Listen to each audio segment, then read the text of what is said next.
Hey friends, just a quick disclaimer.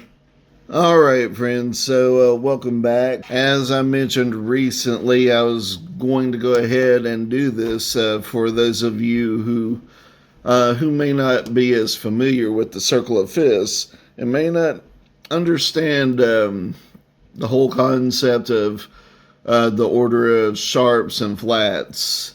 We're going to try to keep this simple. This, of course, is a staff. It's got 5 lines, and we're going to be using the treble clef, which is what most of us are going to read anyway. I mean, bass players, sorry, you get dissed on again. Okay, it's the wrong channel for that. I'm sorry, guys. Let's just pretend we all read treble clef for today. So, of course, this line right here would be your G spot, your G string, your G note. Need we go further with the puns. And of course, if you want to have no sharps, no flats, that would be C major. So we're going to start there as our starting point. Starting with sharps, when you add one sharp, you're going to start with F.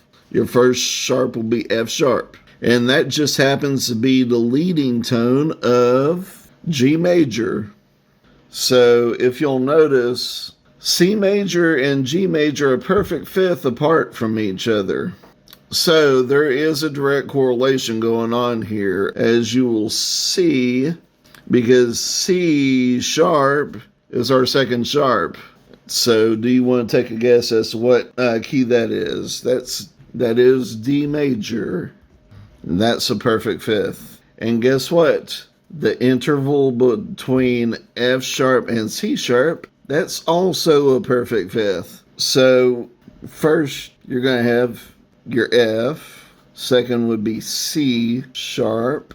We'll specify. And then you have G sharp.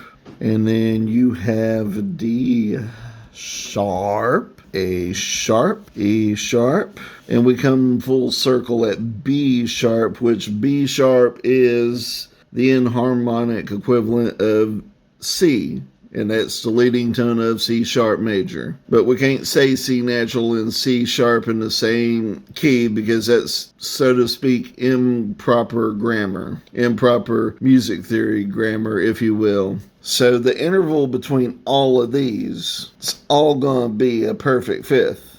And I'll go ahead and just finish filling this out for you.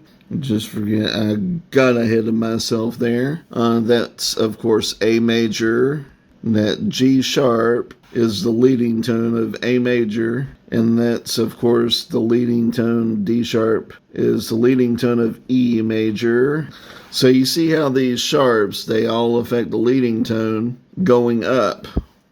Now, when you get to A sharp, you're going to have to put the A sharp down here because otherwise you would have to build a ledger line going up.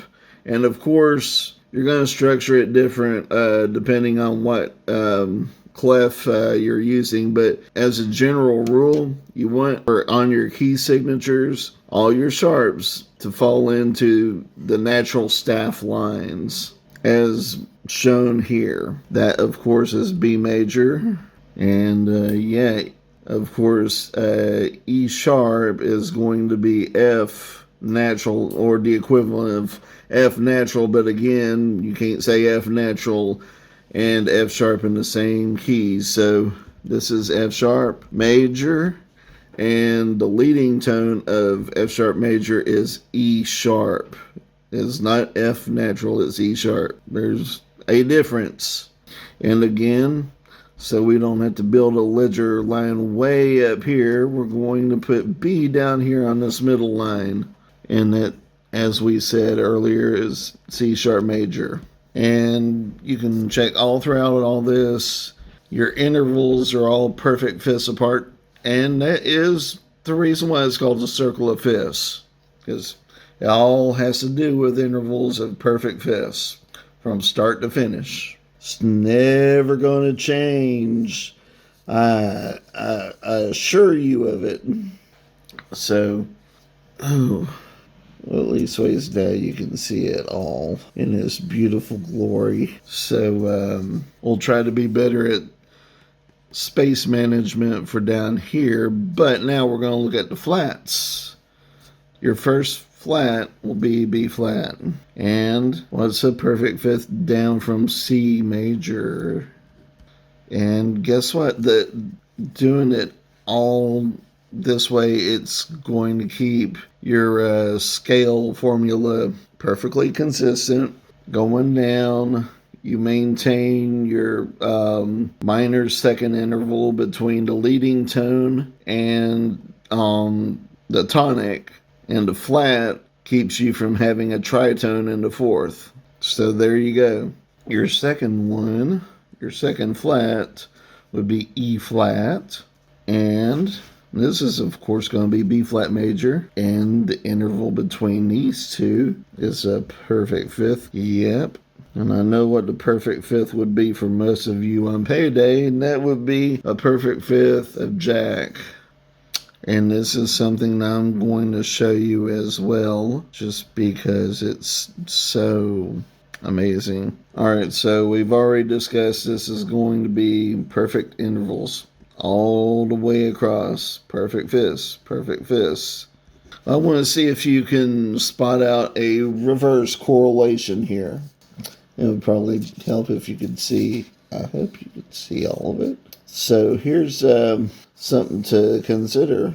Whenever you look at the order of flats, what is it? It's the exact opposite of the order of sharps. Yes, that's right. Just like in Sharpland, you ended with B sharp. Now you're starting with B flat. So your next one will be E flat, and then A flat, D flat, G flat, C flat, F flat. That's, like I said, there's a pattern to everything.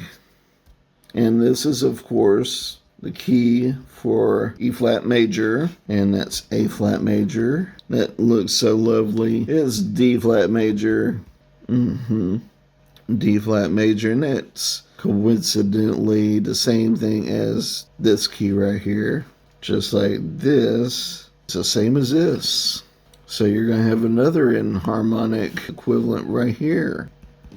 C flat major. Like I said, there's a pattern to all of this. It's so predictable. This is not rocket science, people. This is music theory at its absolute finest. So guys, I really hope that you get something out of this video today. I hope you enjoyed it as much as I enjoyed trying to do a video like this where we're using staff paper in this awkward angle, but all for the best. I had fun shooting this video. I had fun producing it and thinking it out. Invite you to hit the subscribe button, and I will see you next time. Take care.